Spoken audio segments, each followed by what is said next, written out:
How's it going, everyone? It's Sam. Big crypto news, big Bitcoin news. Putin, talk about Bitcoin and digital assets. We also have Blackrock hitting a significant milestone. Stay through to the end of this video. There's a lot going on. If you don't mind, hit subscribe, turn on the bell notification so you can see future videos just like this. If you want to trade crypto, there is a link underneath the video to BTCC. Of course, make sure you know what you're doing. Understand the risks of using exchanges. Understand the risks of leverage trading, but if you do want to trade, there is a link to this underneath the video. I have some positions open here, and with the link underneath, you get a 10% deposit bonus on first-time deposits, and you get lower trading fees. Now, there's also a link underneath the video to Blofin in case you want to trade there. You can check that out. I like spreading my crypto across multiple exchanges, and I only use a couple percent to trade, to be clear, too. Russia, Putin. So Russia's President Putin says Bitcoin and digital assets will continue to develop. Okay, maybe there's a Putin trade here soon.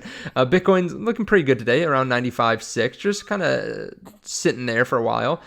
President Putin also says, who can ban Bitcoin? No one. Let me play this for you. Who can ban Bitcoin? Nobody. And who can prohibit the use of other electronic means of payment? Nobody. Because these are new technologies. And no matter what happens to the dollar, these tools will develop one way or another. Because everyone will strive to reduce costs and increase reliability. We have someone that's been in power for a very long time. Some people call him a dictator. And he's talking about how no one can stop crypto, essentially. No one can stop Bitcoin. That is really interesting. We also have the New York City mayor talk about being paid in Bitcoin. Y'all laughed at me when I first got my Bitcoin. Who's laughing now? He's talking about Bitcoin too. So there's a lot of Bitcoin in the news recently. At the same time, we're seeing massive withdrawals from exchanges. Net transfer volume from/to exchanges breakdown by size, just massive outflows recently. So that supply shock is coming. And Cynthia Lemus says the Bitcoin Act is a humble proposal, as you can see below, a jumping off point. Let's pass it quickly so that we can move up to Trump Max. Now, what is she talking about? Well, Michael Saylor posts various ways the U.S. could approach Bitcoin. Okay, you could just hodl. You could take this 200,000 Bitcoin and hold. He says they'll be worth about $3 trillion. So $200,000 will turn into $3 trillion. Back of the napkin math, if I'm doing it right, that means that we would see Bitcoin around $15 million, give or take. He said 13 million in the past, but I think he's rounding right now. So like 13 million per coin. That 200,000 Bitcoin would turn into $3 trillion. The Lummis bill, which is to purchase 1 million Bitcoin. We would then have 1.2 million Bitcoin if you consider the Bitcoin we already hold, and that would turn into $16 trillion, almost half the U.S. national debt right now. You could double max, so you could purchase 2 million. You could double what Lummis is trying to do, and that 2.2 million Bitcoin, keep in mind this is a 2045 target, by the way, that 2.2 million Bitcoin would be worth $30 trillion. So basically the size of the US debt right now. Triple max, you could purchase 4 million Bitcoin. Okay. So and they're talking about double maxi, triple maxi, Trump maxi.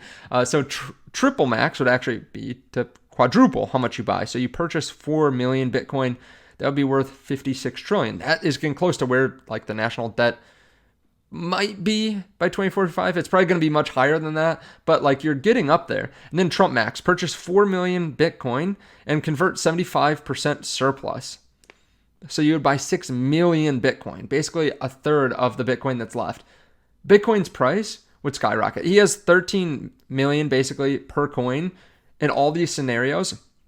Obviously, as you move down the line with this kind of massive buyer and people understanding that they're buying this much, I think the price would move up maybe more than 13 million per coin if the US has 6 million coins. Then you're going to throw Russia and China in the mix. They're going to have a couple million as well. MicroStrategy is going to continue to buy. We're going to have BlackRock continue to buy. And the prices get insane. That is a situation that maybe 13 million is conservative in that scenario, to be clear. Of course, do your own research, right? We're talking about something that's probably not super likely to happen, but it could happen. After 7 years of support, USDT dominance has finally broken through its trend line as people dump their stables for Bitcoin and altcoins.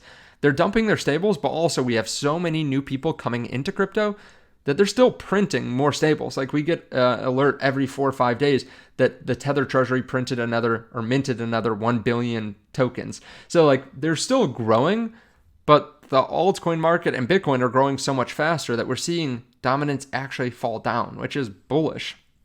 We have large inflows as well. Over the last 3 trading days, we've had 300 million plus in inflows every single day to the Bitcoin ETFs. Yesterday, we had about $676 million flow in. Actually, sorry, this is from the day before. Let's go to yesterday. We had about 693 million just from IBIT. Okay, 52 million from Fidelity. HODL with 16 million. ARCB with a large outflow of 94 million. And the others didn't really have much. So when you put all this together, we had about another 650 million or so in inflows. So BlackRock taking up the majority of that. And BlackRock just hit 500,000 Bitcoin in 11 months. I mean, that is insane. If you had gone back a year and said, hey, first of all, the ETF is going to get approved. And second of all, they're going to buy 500,000 Bitcoin in the first year, I don't think anyone would have really believed you. Maybe some of the people that are extremely bullish, but I even think then that they would have tried to temper their expectations. So with all this in mind, what's going to happen in the future? Well, Bitcoin is probably going to go up. We're going to have tons of volatility. Michael Saylor said yesterday, Bitcoin's going to fall. It's going to go up to 180, then it's going to crash down to 140. People will get freaked out, and then it's going to fly back up, and then it's going to crash back down. That is what's going to happen. So you have to be ready for that volatility. You have to be ready for anything. But in general, I think we're just seeing more and more bullish news every single day. Actually, Into the Cryptoverse, this is a website that I like to use. Let me pull that up. There's a 10% off code, by the way, if you want to check it out underneath the video. The total crypto market cap and trendline, we are technically overvalued according to this. The market cap's 3.5 trillion and the fair value is 3.1 trillion. In the last bull market, towards the end, we actually went up about 4 times the fair value.